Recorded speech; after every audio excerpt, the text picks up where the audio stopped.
আসসালামু আলাইকুম এভরিওয়ান। চলো একসাথে আজকে আমরা এই সুন্দর বাড়িটি অঙ্কন করি। তো এর জন্য দেখতে পাচ্ছ আমি এখানে প্রথমে একটি ত্রিভুজ আঁকিয়ে নিচ্ছি।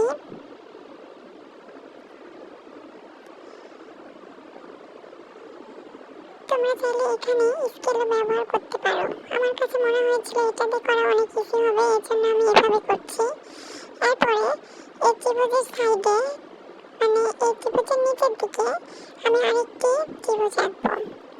এবার ওই সাইডে দেখতে পাচ্ছ, ওই সাইডেও আমি আরো আরেকটি ত্রিভুজ আঁকছি।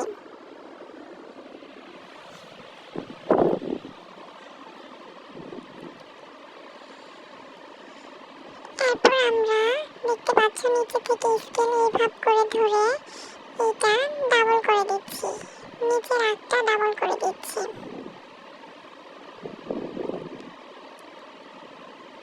এরপরে স্কেলটা সোজাভাবে ধরে এই সাইড থেকে ওই সাইড অব্দি একটি টান দিলাম। এরপরে এই দিক থেকে স্কেল এইভাবে ধরে লম্বালম্বি ভাবে আঁক দিচ্ছি।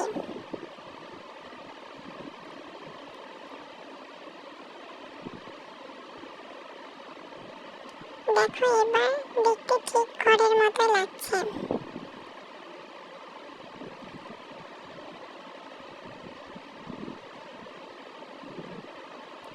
এরপর আমি এখানে একটি জানালা অ্যাড করছি।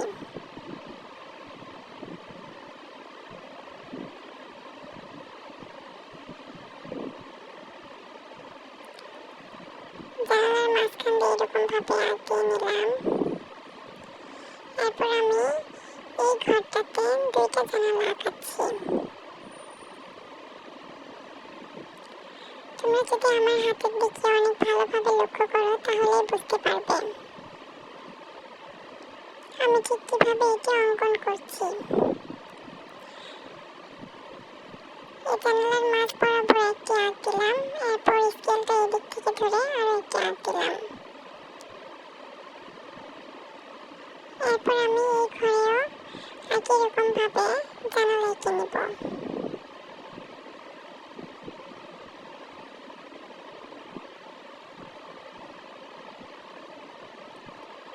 তোমরা যদি আরো অনেক সুন্দর সুন্দর ঘরের ভিডিও দেখতে চাও তাহলে প্লেলিস্ট চেক করবা। এরপর দেখতে পাচ্ছ জানালা হয়ে গেল। এরপর এখানে আমি আঁকছি একটি সুন্দর দরজা।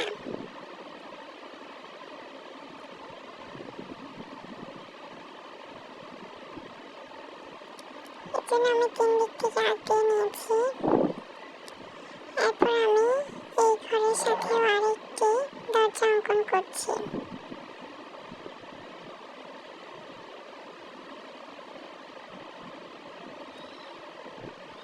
এরপরে দেখতে পাচ্ছ আমি ঘরের চালার ঠিক নিচের অংশটাতে এরকম ভাবে কালি করে দিচ্ছি যেন দেখতে সুন্দর লাগে।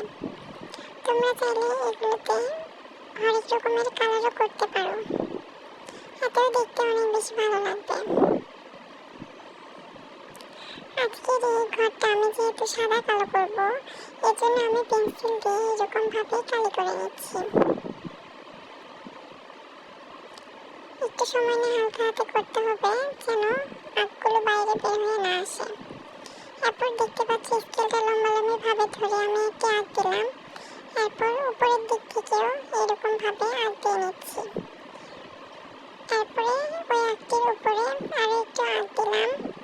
এরপর এই সাইড থেকেও আঁক টানছি, এই দিক থেকেও আঁক টানবো।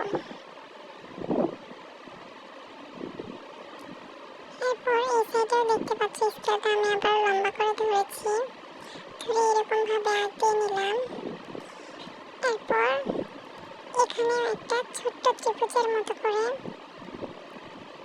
আঁকিয়ে নিচ্ছি। এরপরে দেখতে পাচ্ছ আমি ঘরটার এই সাইড থেকে এই সাইড অব্দি দাগ টানিয়ে নিলাম।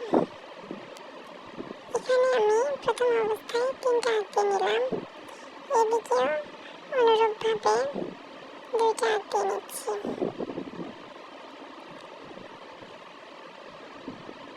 এরপরে মাঝের অংশটাতে পরপর কয়েকটা আঁক দিয়ে নিচ্ছি, দেখতে পাচ্ছ।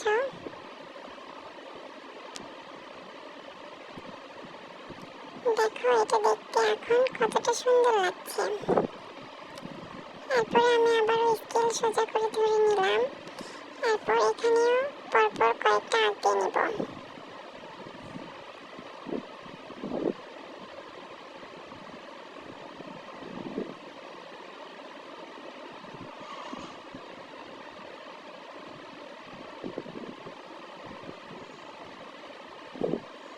এই তো হয়ে গেল অনেক সুন্দর ডিজাইন। এরপরে এখন আমি এই সাইডেও অনুরূপভাবে ছোট ছোট করে আঁক দিয়ে নিচ্ছি। তোমরা অনেক সতর্কতার সহিত এইভাবে আঁক দেবে, তাছাড়া এটার হুট করে কোনো এক আঁক যদি বাইরের দিকে চলে যায় তাহলে দেখতে ভালো লাগবে না। এরপর আমি এই সাইডের উপরের অংশটাতে এরকম ভাবে কালি করে নিচ্ছি।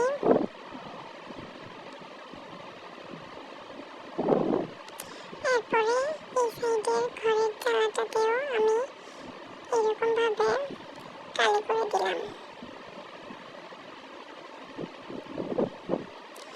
এরপরে ঘরের যে দরজা আছে, দরজাটা দেখতে যেন একটু বেশি সুন্দর লাগে, এই জন্য এগুলোতে এরকম ভাবে কালি করে দিচ্ছি।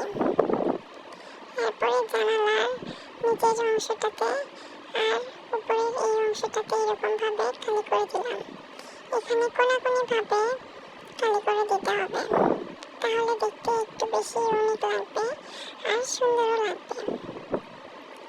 একই রকম ভাবে আমি বাকি জানালাগুলোতেও কালি করে দিচ্ছি।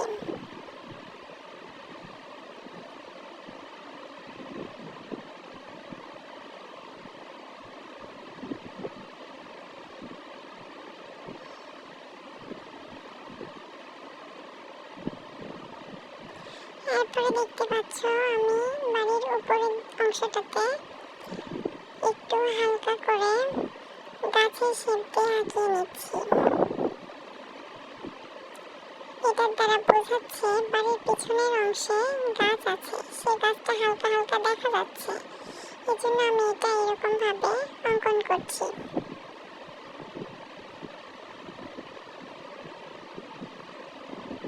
তোমরা চাইলে এখানে গাছের ডালপালাও আঁকিয়ে দিতে পারো।